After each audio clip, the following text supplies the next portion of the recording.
Every beginning meets an end. Every end meets a beginning, is what I was thinking when I was lying down here on my bed looking up at this tapestry. At the very top of it, there is a snake eating its tail. And at first, I didn't understand this. And when I first bought this tapestry, I honestly didn't even realize that there was a snake eating its tail at the top. And then a couple weeks ago, I was like, whoa, like, what does that mean? And my cousin was able to tell me it basically signifies the beginning and an end. A beginning and an end are always adjacent. A beginning is only a beginning because something was ending, and an ending is only an ending because something has began, you know? And then I also thought, wow, do butterflies know that they once were caterpillars? Do caterpillars know that they're going through this transformation when they are in a chrysalis and they're transforming into a butterfly?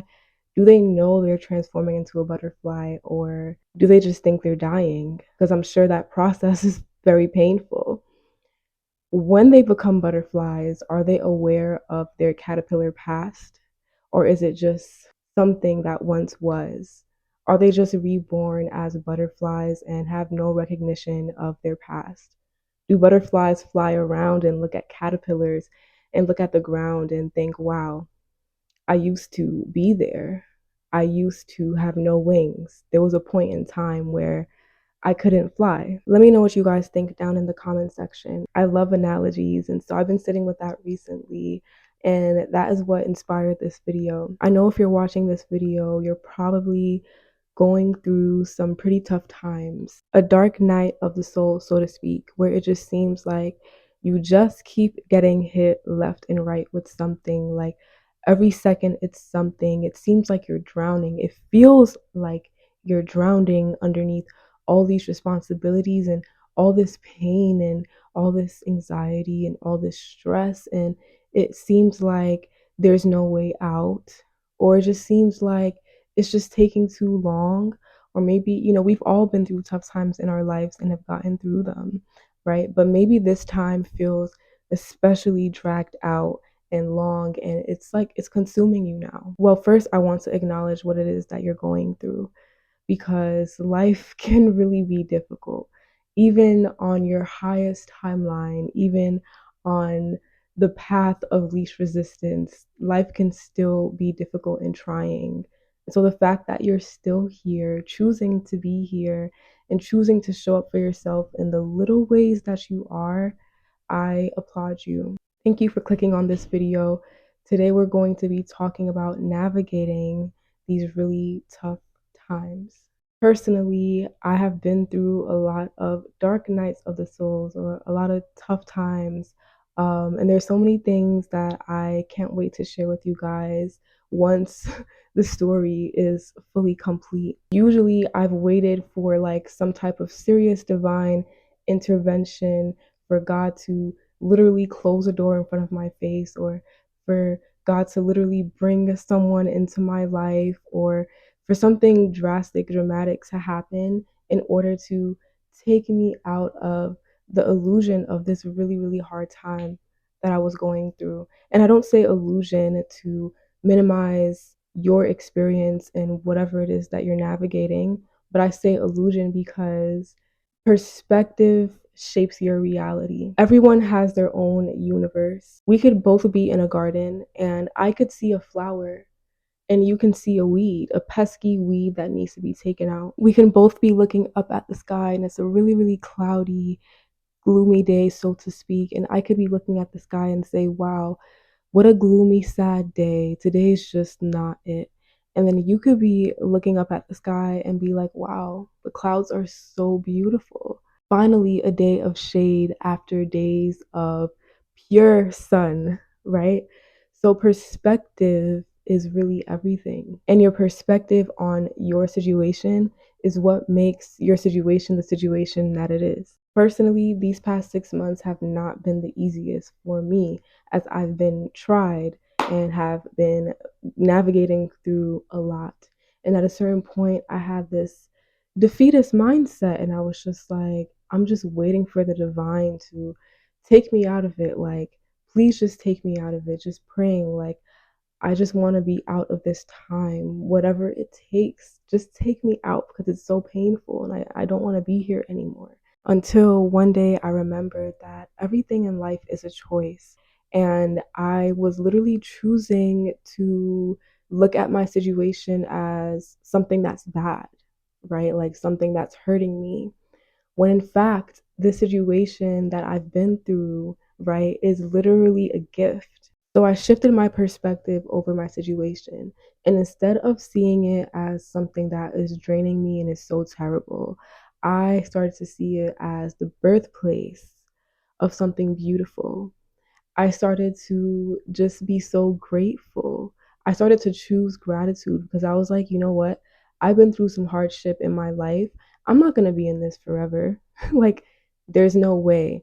And that's something that I'm declaring, something that I've declared. Like, I will not be in this season forever, right? So why don't I just be present in it and do my best to make micro choices moment to moment of things that are going to bring me joy, that are going to make me feel good in my body, that are going to make me feel powerful, that are going to help me remember that this too shall pass. Everything in life has a cycle. We are literally in a cycle of a cycle of a cycle.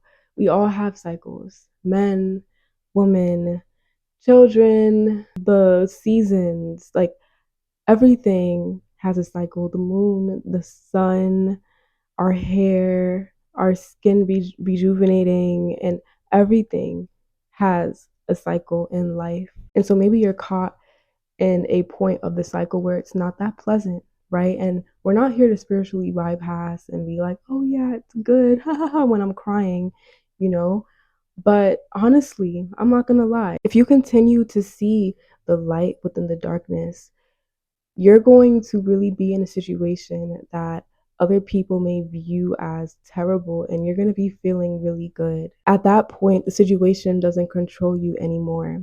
You control you, and you are controlling your feelings and how you feel and see the situation. And that's usually the end of that cycle. I love bringing up childbirth in these examples because it's a really beautiful example that we have of a cycle. Two people meet and a child is conceived. This child spends 9 months in the womb and then eventually is pushed out through the birth canal through a process called childbirth, right? Now, who's to say that child doesn't feel like it's dying? I mean, think about it. We don't remember when we were in the womb, but think about being comfortable. Like you're comfortable, you're cozy, you're warm, you feel good, you feel your mother's warmth, you feel encapsulated.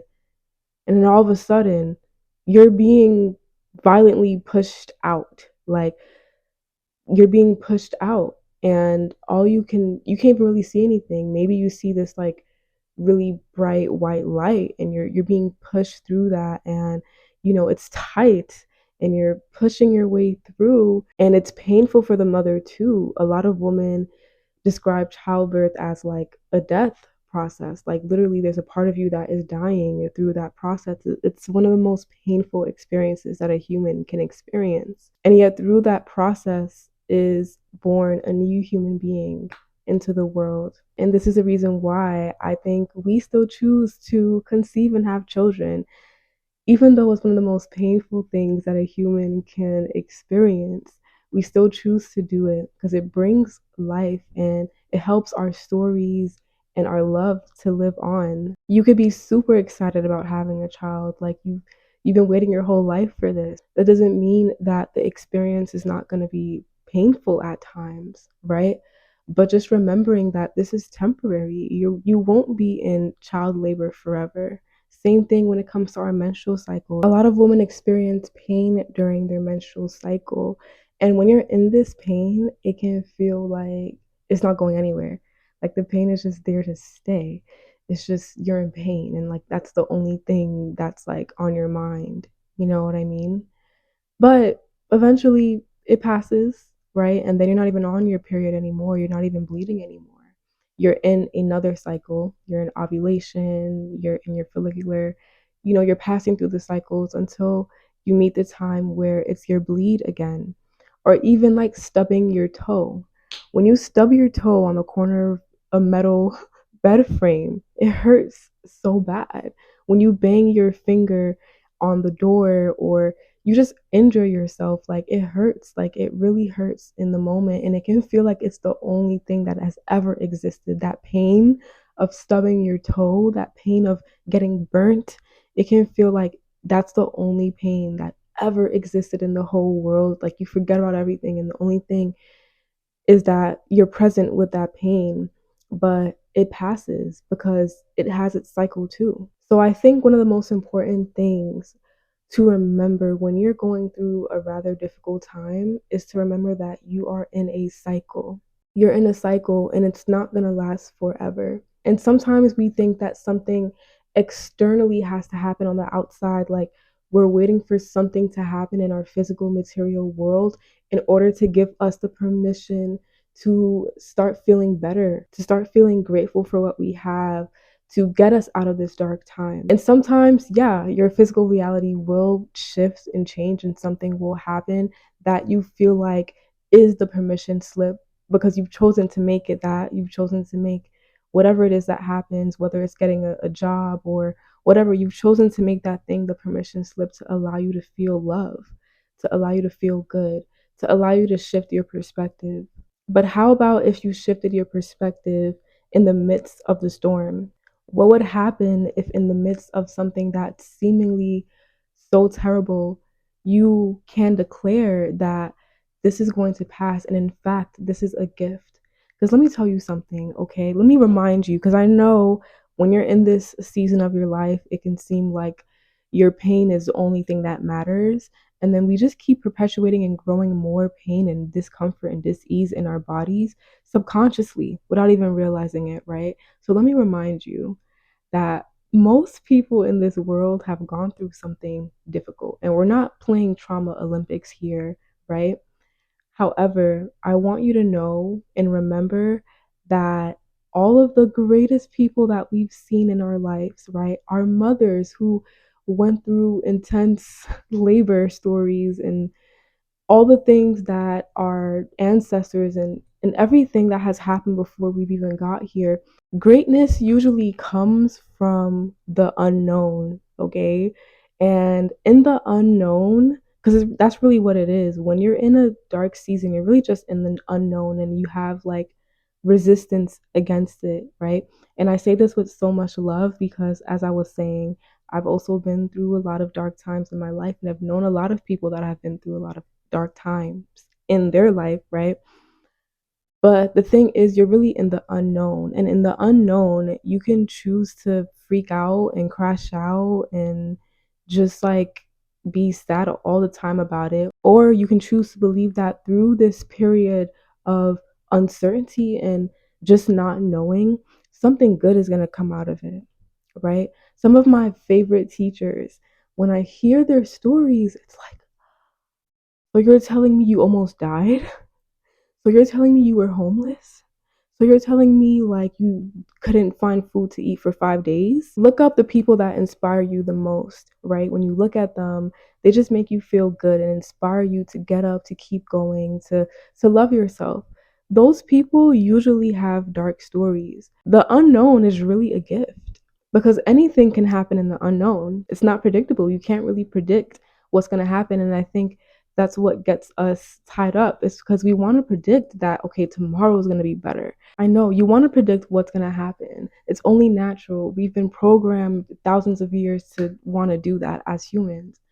But you're going to have to learn to surrender, to let go, and to let God, quite frankly, to let God, to let the divine, to let the universe, whatever feels good for you, right? To let go and let God.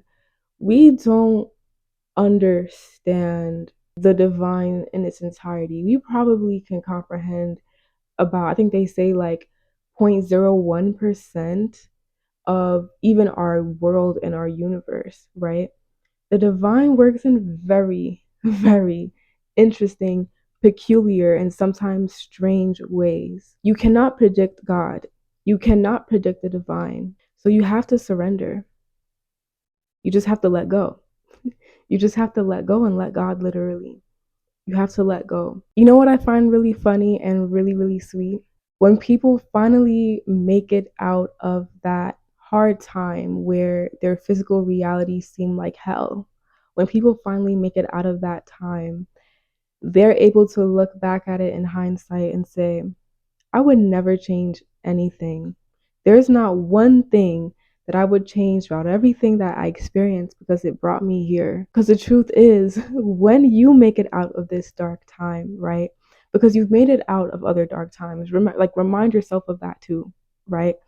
But when you make it out of this dark time, you're gonna be like, wow, like, so you're telling me if I didn't lose my job, right?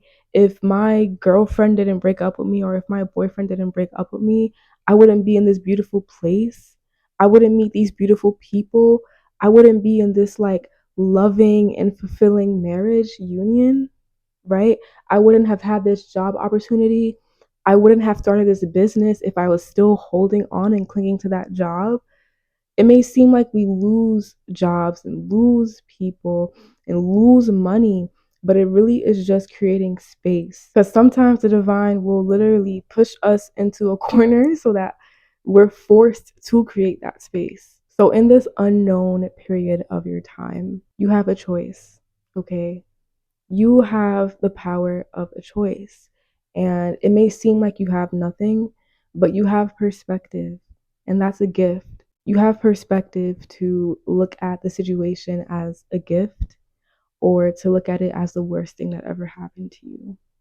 But trust me, you're going to make it out of it, as I was saying. And you'll probably look at it as the best thing that ever happened to you. So why not shift your perspective now? Because it's funny, because now this gets into like timeline shifting and stuff. But literally, when you shift your perspective to that of the person that has made it out of that season, you actually collapse time, so to speak, and you're driving yourself out of that cycle faster because the belief systems that you have are in alignment with the version of you that has made it out, right? And that's for my people that love like quantum leaping and like timeline jumping and stuff like that. But literally, I've been around a lot of poor people, people that don't have a lot of material things, right?